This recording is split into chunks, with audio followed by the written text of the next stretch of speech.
Yo les gars, j'espère que vous allez bien. On se retrouve avec Fishstick. Et on est où? Et là, on est sur la Seine en zone publique. Alors cette vidéo est la suite d'une vidéo qu'on a déjà mis en ligne sur la chaîne YouTube Fishstick. Et le but, c'est de tester les leurres souples, les petits leurres souples et les gros leurres souples. Voir si c'est plus intéressant de pêcher avec des petits ou des gros leurres. Alors on ne vous donne pas les résultats si vous n'avez pas vu la vidéo, on ne peut pas vous spoiler. Allez voir la vidéo précédente, on vous met le lien en haut de l'écran. Vous n'avez plus qu'à cliquer. Oui. J'ai pêché avec des petits leurres. Tanguy de Paris Predator Fishing a pêché avec des gros leurres. On a pêché en zone privée. On a eu des résultats de pêche en zone privée. Aujourd'hui, on va revérifier la théorie, les hypothèses qu'on émet sur les petits leurres contre les gros leurres et on va vérifier ça en zone publique. On est donc ici sur la Seine, dans le nord de la France et on va pouvoir vérifier aussi en pratique les résultats pour cette pêche. Alors moi je vais pêcher avec des petits leurres, Tanguy va pêcher avec des gros leurres. À la base je voulais pêcher avec des gros leurres aujourd'hui mais malheureusement il m'est arrivé une petite aventure ce matin et j'ai cassé ma canne à pêche. Du coup j'ai plus qu'une canne à pêche pour pêcher avec des petits leurres. Donc Tanguy pêche avec des gros leurres. T'as monté quoi au bout de ta ligne, Tanguy? Yes, j'ai monté un gros souple en one-up de 20 cm. 20 cm. Donc à voir si le challenge va être bon. Oui, alors je répète les règles, enfin c'est des règles qu'on s'est fixées parce que petit leurre et gros leurre c'est toujours un peu subjectif. Du coup les petits leurres c'est moins de 10 cm le leurre et pour les gros leurres c'est plus que 15 cm. Donc Tanguy pêche en 20 cm, il est bon. Moi je vais pêcher avec un leurre de 9 cm, celui que j'ai utilisé dans la zone privée qui a plutôt bien donné. Je vous invite vraiment à aller voir cette vidéo et vous allez pouvoir découvrir à travers cette vidéo la Seine, les guidages que Paris Predator Fishing propose aussi sur ces lieux publics et puis les résultats de pêche pour savoir si oui ou non, petit leurre ou gros leurre, qu'est-ce qui est le plus intéressant. Restez avec nous.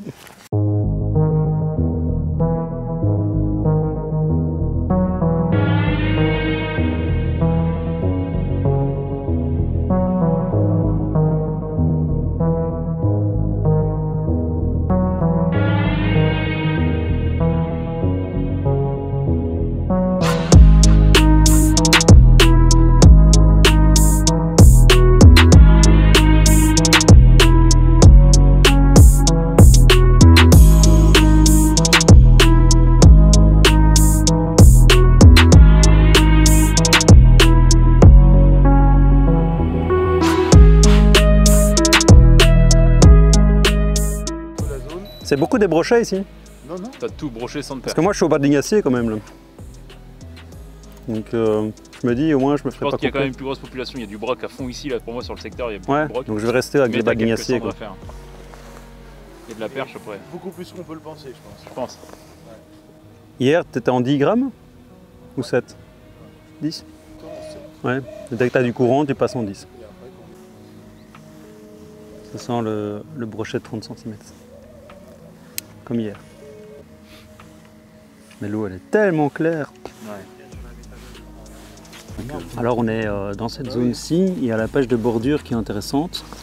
Maintenant on pêche tous la même bordure parce qu'on est tous sur le même bateau et on pêche forcément au même endroit.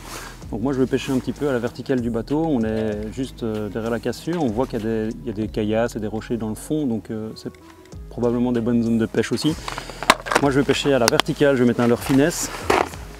Voilà, ça c'est un leurre finesse, et à l'arrière il n'y a pas de caudale donc ça ne bouge pas, ça ne va pas déplacer d'eau. Donc en pêchant à la verticale je vais vraiment garder mon leurre sous le bateau.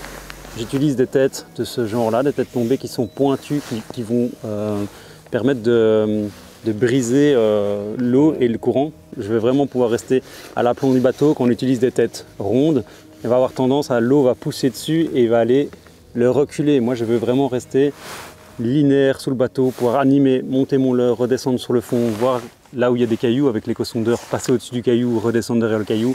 Voilà, c'est vraiment la technique de pêche en verticale. Je vais l'appliquer maintenant, on va voir si les résultats vont revenir derrière. On est sur un leurre qui est moins de 10 cm, on garde le concept de pêcher en moins de 10 cm et voir les résultats. La main qui tient la caméra, elle est bien. Là. Oh non! Non! Je l'ai vu ricocheter et tourner 10 fois autour. La canne ou la branche qui va casser? Là, tu vois là. Ah non! Bon là, là mais qu'est-ce que tu fais là? T'as repéré un beau spot ou? Oui, j'essaye un peu les écureuils parce que les poissons sont pas très actifs. Et voilà, j'avais vu un beau spot à écureuils. Moi je me suis mis dedans. Ok, on va voir ça de plus près. Ça a mordu, direct. Ok, Direct. ok. Alors là, comme je pêche au petit leurre, bah, je reste dans la branche. L'avantage si j'aurais pêché au gros leurre, c'est que j'avais une ligne équipée plus grosse et j'aurais probablement juste cassé la branche et je serais reparti. Mais là, ça a tourné 15 fois autour. C'était juste un... actif beaucoup d'écureuils Quelques-uns. durant ta carrière de pêcheur? Oui, beaucoup dans mon début de carrière. D'accord. Un peu moins ces derniers temps, mais ça arrive encore. Hein. Oui. Et je pense que ça arrivera toute ma vie que je vais un peu traquer les écureuils, quoi. Et c'est pas une espèce protégée de toute façon? Non, pas du tout. Non. Alors le seul truc qu'il y a, c'est les écureuils volants là. C'est parfois embêtant, tu les décroches quoi, ceux-là. Ah ouais, j'ai niqué mon banning ici. Bon.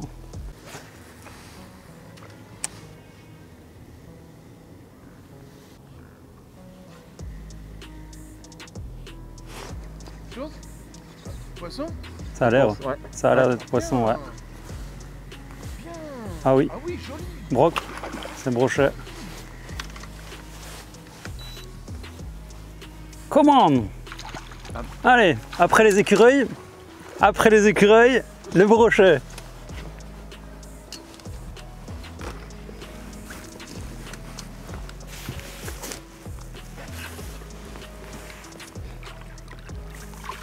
Yes, yes, magnifique. Bravo Tanguy. Magnifique.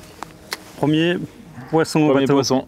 Enfin. Dur aujourd'hui, hein. Assez dur. Ouais. Une seule touche, premier poisson. Et oui. Après les écureuils. Après les écureuils, ouais, c'était compliqué. C'est les brochets à la clé, les gros leurres. On me prenne la tête de cette mini compétition en zone publique. Faut dire que j'ai pris une frappe juste avant. Moi, je l'ai pas piqué le poisson, donc c'est pas à savoir ce que c'est. Probablement, ça doit être un brochet, mais voilà, on verra la suite. Mais bon, pour le moment, gros leurre, ça vaut la peine de pêcher au gros leurre Ça a en l'air. public. Ça a On l'air. verra les résultats qui continuent. Là, on arrive en après-midi, il commence à faire un petit peu plus chaud. Peut-être que ça va s'activer. Espérons. Je suis.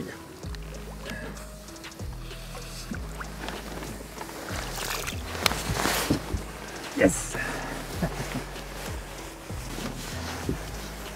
Check. Ouais. Bon. Le belge. Oui. T'es où le belge là? Parce que j'ai l'impression que le belge il fait pas grand chose. Tu vas nous refaire un poisson de 32 ou? Oui. Comment ça se passe? C'est ça un peu mon objectif de la journée. D'accord, ok. Mais t'es en train de spoiler les gens parce qu'ils n'ont pas regardé la vidéo peut-être encore. Hmm. Ils ne savent pas que j'ai fait un poisson de 32. Parce que là, ça m'inquiète un peu là. J'ai l'impression Ouais. que Tanguy ou le boss du navire va te mettre à l'amende, je pense. Non? Peut-être. Bah j'y crois aussi. Tu Hein, pronostiques quoi? moi je connais pas les lieux donc je suis un touriste ici. Moi, je pronostique un cendre sur le bateau Un cendre? aujourd'hui. Et je le pronostique. Moi brochet. Bizarrement, je le pronostique peut-être pour toi. Mais ça me fait chier de dire ça. T'aimes pas pronostiquer sur moi. Hein. Non, parce que Je suis le poulain perdant à tes yeux. pour moi, Monsieur Fricadelle, il peut pas faire un cendre au bateau, tu vois. Fricadelle. Donc là on vient d'avoir un passage d'une péniche. On va profiter de cette opportunité pour pêcher la zone qui est là. Donc c'est la zone où la péniche tourne, elle met ses gaz à fond, elle remue tout ce qu'il y a dans le fond. Donc ici l'eau qui était complètement cristalline tout à l'heure, elle est devenue complètement trouble. Tout est remué, les petits poissons sont remontés et c'est le moment où les carnassiers se mettent généralement en activité. On va profiter de cette petite fenêtre intéressante de pêche pour s'essayer dans cette zone. C'est ce qu'on disait hier, parce que là, il y a plus d'une fois, tu dis, vas-y, on rentre. Fiche. Ouais. Cendre. Non. Ah, si. Si, beau Si, je l'ai pris à la verticale, j'ai pris à la verticale.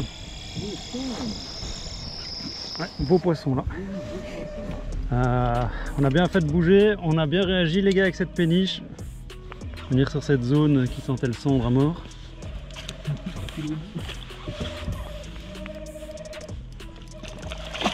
Il est dedans. Wouhou! Magnifique cendre. Bravo. Bam! Eh, sans blague. Bien joué! Bien joué. T'as bien vu le truc avec la péniche de déplacer ici. Alors là, Ah ça c'est bon, ça. les gars. Mais ouais. Voilà. Ceci c'est un cendre de Seine. On est vraiment sur une zone, il y a des caillasses, etc. au fond, on a une bonne profondeur. C'est vraiment une zone qui est plutôt typée cendre. Du coup là je pêchais pas vraiment le brochet, je pêchais en vertical avec ce courant, je faisais juste dandiner mon petit leurre souple qui est là d'ailleurs. Je vais le retirer. Hop. Ce petit blick shad, là je suis en 9 cm. J'ai raté une frappe tout à l'heure aussi. Probablement que c'était un brochet dans la bordure. Il sort sa dorsale là. C'est vraiment un magnifique poisson, brillant comme jamais. Ces poissons là ils ratent pas leur proie. Bizarrement les brochets ils passent souvent à côté des leurs, ils tapent dedans plusieurs fois, mais les sandes ils viennent une fois et eux ils loupent pas leur proie. Je vais remettre ça dans l'eau.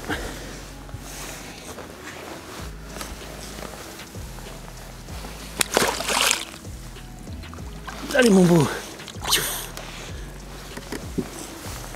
Il avait des sangsues sur lui, il est direct retourné au fond. Ce poisson est collé au fond. Ce passage de péniche, on vous a expliqué la petite scène juste avant. La péniche est venue ici, elle a retourné tout le fond et lui en fait il est là depuis le départ, hein, il est là depuis tout à l'heure, on a pêché sur ce spot, il n'était pas actif et le passage de cette péniche, comme elle a tout remué, il s'est mis en activité et ça nous a permis de profiter de ce petit créneau et d'attraper du poisson. Il y en a peut-être encore d'autres à faire et après on repartira pêcher les bordures pour vraiment travailler le brochet et voir si petit leurre ou gros leurre attrape plus facilement des brochets, on verra.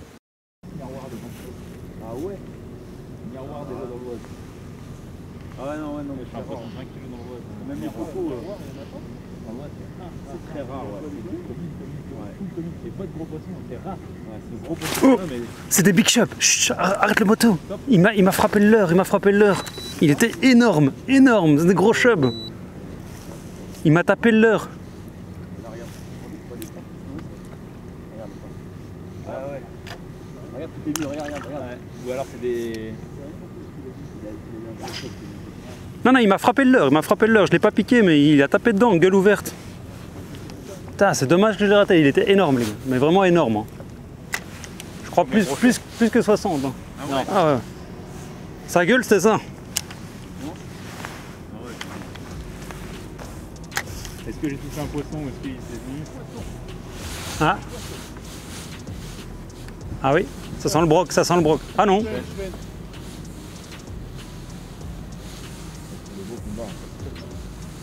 Ouais, gros chef quoi. Vas-y, je vais diminuer la taille de leurre. 50% de chance. Gros chef quoi. L'autre 50%, c'est pas Une dorade coryphène. Avec des grosses bouches. c'est des big mouths, ceux-là. C'est les big mouths, ouais. Tu pêchais sur le fond ou pas? Ouais, moi non plus, il est monté carrément ici en surface quoi.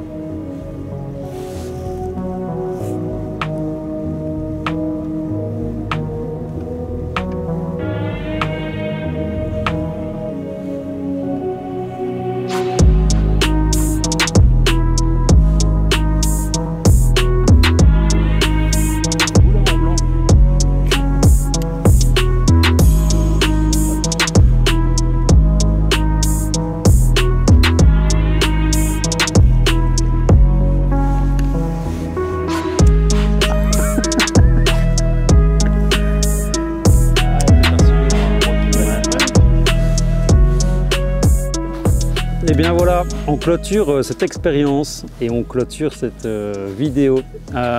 Petit leurre souple, fond gros leurre souple, je pense. Et je pense que c'est la conclusion, c'est qu'il faut énormément d'expérience pour vraiment en tirer des conclusions, parce que même avec 2 jours, avec 2 plans d'eau, du public et du privé, il est très compliqué de dire qu'est-ce qui est mieux que l'autre. Alors là, on peut dirait 50-50, hein, t'as vu? Ouais, je dirais vraiment 50-50. On a pêché sur des zones qui sont quand même assez fort peuplées de brochets, donc c'était quand même le poisson cible. Ouais. Moi, j'aurais eu tendance à dire que théoriquement, les gros leurres sont plus viables pour pêcher le brochet. Ouais.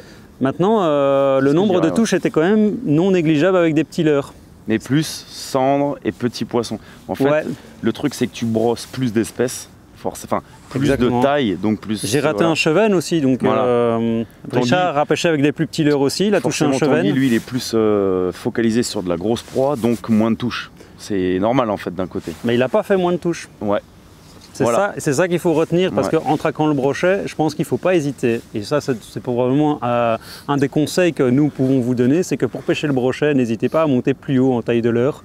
Passez au-dessus de 10 cm, montez 12, 14, 16 ou plus haut si vous voulez vraiment traquer des gros brochets, mais n'hésitez pas à monter. Les brochets de petite taille aussi montent sur des leurres de 16 cm, il ne faut vraiment pas hésiter.